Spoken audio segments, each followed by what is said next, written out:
Hi hello నమస్తే welcome to Dhatri TV. ఈరోజు మనతో పాటు ఉన్నారు senior ENT surgeon doctor Anjaneyulu గారు. Hi sir. హలో. సో ఈ రోజుల్లో జనరల్గా కామన్గా ఉండే హ్యాబిట్, అందరికీ ఉండే హ్యాబిట్ అనే చెప్పొచ్చు, ఇయర్లో బ్లూటూత్ పెట్టుకోవడం, ఇయర్పోడ్స్ పెట్టుకోవడం, సాంగ్స్ వినడం, లేకపోతే కాల్స్ దాంతోనే మాట్లాడడం ఎక్కువైపోయింది. అసలు నార్మల్గా ఉండాలని చూడడమే రేర్ అయిపోయారు. సో అలా ఓవర్గా వాడే వాళ్ళకి కామన్గా వచ్చే ప్రాబ్లమ్స్ కావచ్చు, లేదా ఫర్దర్గా అయ్యే డ్యామేజెస్ కావచ్చు అంటే ఏం చెప్తారు సార్? యూజువల్గా ఇప్పుడు ఈ బ్లూటూత్ హెడ్సెట్ అనేది అన్ని ఏజ్ల వాళ్ళు వాడుతున్నారండి. ఎస్పెషలీ కరోనా తర్వాత. ఇంతకుముందు పిల్లలకి చాలా తక్కువ అవకాశం ఉండేది. కరోనా టైంలో ఈ ఎడ్యుకేషన్ పరంగా స్కూల్స్ అందరూ కూడా ఆన్లైన్ టీచింగ్లు చెప్పినప్పుడు చాలామంది పిల్లలు కూడా ఈ బ్లూటూత్లు, ఇయర్ పాడ్స్ వాడటం మొదలుపెట్టారు. అంతకుముందు యూజువల్గా ఎవరన్నా ప్రొఫెషనల్స్ అవసరాన్ని బట్టి ఈ జాబ్ పరంగా అనుకోవచ్చు, వర్క్ పరంగా అనుకోవచ్చు మాట్లాడేవాళ్ళు. కానీ ఇవాళ ఇది చాలా ఎక్కువగా వాడుతున్నారు. అది ఎడ్యుకేషన్ పర్పస్ కావచ్చు, ప్రొఫెషనల్ పర్పస్ కావచ్చు, ఎంటర్టైన్మెంట్ పర్పస్ కావచ్చు. ప్రతిసారి ఆ బ్లూటూత్ అనేది పొద్దున్న లేచిన కానుంచి ఉంటుంది. ఆల్మోస్ట్ పనుకునేదాకా కూడా కొంతమందిలో ఉంటుంది. ఎందుకంటే ఎంటర్టైన్మెంట్ పరంగాను, డిస్కషన్ పరంగాను, ఫ్రెండ్స్తో మాట్లాడటానికి అన్నిటికీ దీన్ని వాడుతున్నారనమాట. యూజువల్గా ఇది మంచిది కాదండి. ఇది ఎట్టి పరిస్థితిలోనే అడ్వైజబుల్ కాదు. కంటిన్యూస్గా బ్లూటూత్ వాడటం అనేది, ఇయర్ పాడ్స్ పెట్టడం అనేది వీలైనంత తక్కువ మాట్లాడాలి. మాట్లాడేది స్పీకర్స్తో మాట్లాడుకోవాలన్నమాట. వీలైనంత తక్కువ స్పీకర్స్తో మాట్లాడుకోవాలి.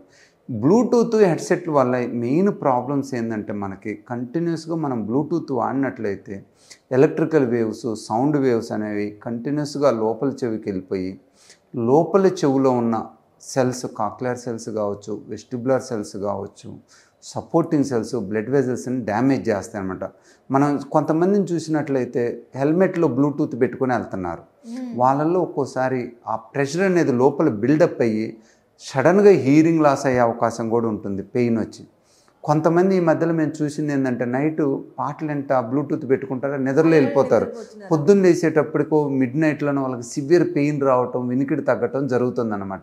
అంటే ఆ కంటిన్యూస్గా సౌండ్ వేవ్స్ పోవటం వల్ల మన లోపల చెవులో ఉన్న బ్లడ్ వెజల్స్, ఆ సెల్స్ అన్నీ డ్యామేజ్ అయిపోయి మనకి వెస్టిబులర్ ప్రాబ్లము, కాక్యులర్ ప్రాబ్లమ్స్ వస్తున్నాయి అన్నమాట.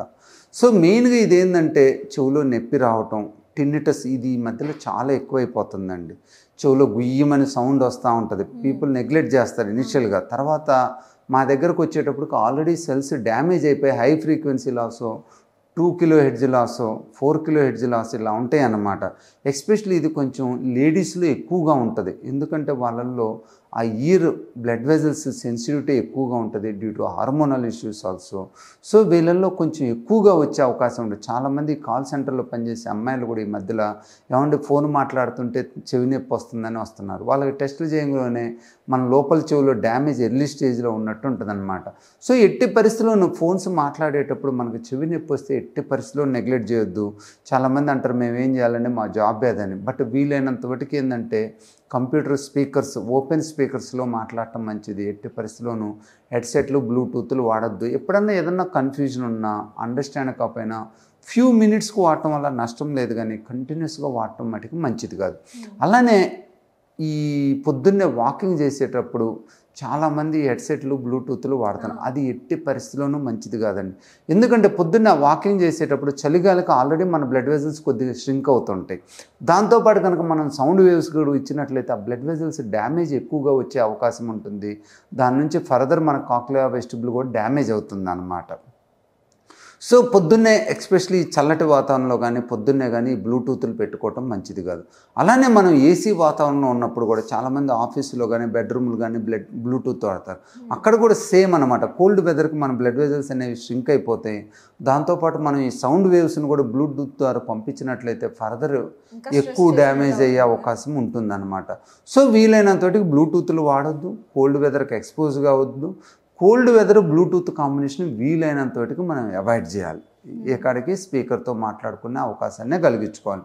ఏదైనా ఒకసారి మాట్లాడాల్సి వచ్చినా కూడా బ్లూటూత్ని 15 నిమిషాల కన్నా ఎక్కువ మాట్లాడొద్దు.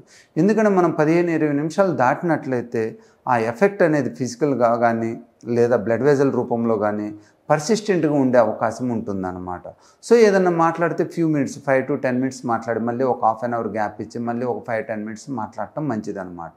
దీంతోపాటు ఇంకా లాంగ్ టర్మ్ ప్రాబ్లమ్స్, ఈ చెవి నొప్పి లేదా ఒక్కోసారి ఈ కంటిన్యూస్ సౌండ్ వేవ్స్ నుంచి మన లోపల చెవిలో ఉన్న నర్వ్ సెల్స్ కానీ ఏమైనా ప్రిలిఫరేట్ అయ్యి ఫ్యూచర్లో ట్యూమర్స్ కూడా ఏమైనా వచ్చే అవకాశం ఉందంటే చెప్పలేము. డెఫినెట్గా అది కూడా రిస్క్ అయితే ఉంటుంది. ఎందుకంటే ఏదైనా కూడా మనం పర్సిస్టెంట్గా స్టిమ్యులేషన్ ఇచ్చినట్లయితే సెల్యులర్ ఓవర్ గ్రోత్ కానీ సెల్యులర్ హైపర్ట్రోఫీ కానీ ఉండే అవకాశం ఉంటుందన్నమాట. సో బ్లూటూత్లు, హెడ్సెట్లు వీలైనంత వరకు అవాయిడ్ చేయండి. వీలైనంత వరకు స్పీకర్తో మాట్లాడండి. అట్లీస్ట్ ఎప్పుడైనా కూడా కొంచెం డిస్కంఫర్ట్ అనిపించినా, టిన్నిటస్ ప్రాబ్లం వచ్చినా, వర్టిగో ప్రాబ్లం వచ్చినా మటుకి ఖచ్చితంగా వీటిని అవాయిడ్ చేయండి. సో ఇది ఏ స్టేజ్ వరకు మనం మెడికేషన్తో క్యూర్ చేసుకోవచ్చు? ఏ స్టేజ్ దాటిన తర్వాత మనకి ఆపరేషన్స్ అవి పడే అవకాశం ఉంటుంది సార్? యూజువల్గా దీనికి ఆపరేషన్ ఏమి ఉండదు, కానీ స్టేజ్ అనేది ఏం లేదు. పేషెంట్ సిమ్టమ్స్ని బట్టి వెళ్తాం. సపోజ్ పేషెంట్ సిమ్టమ్స్ అంత ఎక్కువ లేవు, ఎప్పుడన్నా ఒకసారి వస్తుందంటే ఆ బ్లూటూత్ హెడ్సెట్ ఆపేయమని చెప్తాము, ఇంక వేరే అవసరం ఏం లేదని చెప్తాం. అలా కాకుండా కంటిన్యూస్గా టిన్నిటస్ ప్రాబ్లం ఉండి కంటిన్యూస్గా వర్టిగా ఉన్నా కూడా వీళ్ళల్లో ఇంజెక్షన్ ప్లేట్లెట్ రిచ్ ప్లాస్మా అని ఉంటుంది అనమాట. అది మన చెవులో ఇంజెక్ట్ చేసినట్లయితే అది మన లోపల చెవులోకి వెళ్ళిపోయి అక్కడ డ్యామేజ్డ్ అయిన సెల్స్ని, బ్లడ్ వెజల్స్ని రికవరీ చేసే అవకాశం ఉంటుంది. ఈ platelet rich plasma injection is the only hope అనమాట. అలానే అందరిలో కూడా క్యూర్ చేయడం కష్టము. చాలామందిలో రికవరీ అయినా కొంతమందిలో రికవరీ కాదు. ప్రివెన్షన్ తీసుకోవడమే మనకు ఉత్తమమైన పని. ఎర్లీ స్టేజ్లో ఏదైనా ఉంటే వచ్చినట్లయితే, ఎర్లీ స్టేజ్ అంటే ఫ్యూ డేస్లో, దీంట్లో ఇంటెన్సిటీ అనే దానికన్నా డ్యూరేషన్ ఇంపార్టెంట్. ఎక్కువ రోజులు ఉన్నట్లయితే రికవరీ మళ్ళీ నార్మల్కి రావటం కష్టం. తక్కువ రోజులు ఉన్నట్లయితే వితిన్ 5 days 2 daysలో అయితే మనం యూజువల్గా ఈ సెల్స్ని రికవరీ చేయొచ్చు, ప్రాబ్లమ్ను కూడా క్యూర్ చేయొచ్చు. Thank you so much sir. ఇప్పుడు చెప్పింది ఏదైతే ఉందో అది చాలా వాల్యుబుల్, చాలా గుడ్ ఇన్ఫర్మేషన్. ఇది అందరికీ కూడా యూస్ఫుల్ ఇన్ఫర్మేషన్ అని నేను చెప్తాను. ఇంత మంచి ఇన్ఫర్మేషన్ని మాకు మా ఆడియన్స్కి షేర్ చేసినందుకు thank you so much sir. Thank you. So చూసారు కదండి, సార్ చెప్పిన ఇన్ఫర్మేషన్ అందరికీ యూజ్ అవుతుంది అనుకుంటున్నాను. సార్ చెప్పిన ప్రికాషన్స్ కూడా అందరికీ యూజ్ అవుతాయి. సో మళ్ళీ ఇంకొక ఎపిసోడ్తో మళ్ళీ మీ ముందుంటాం. అంతవరకు సెలవు.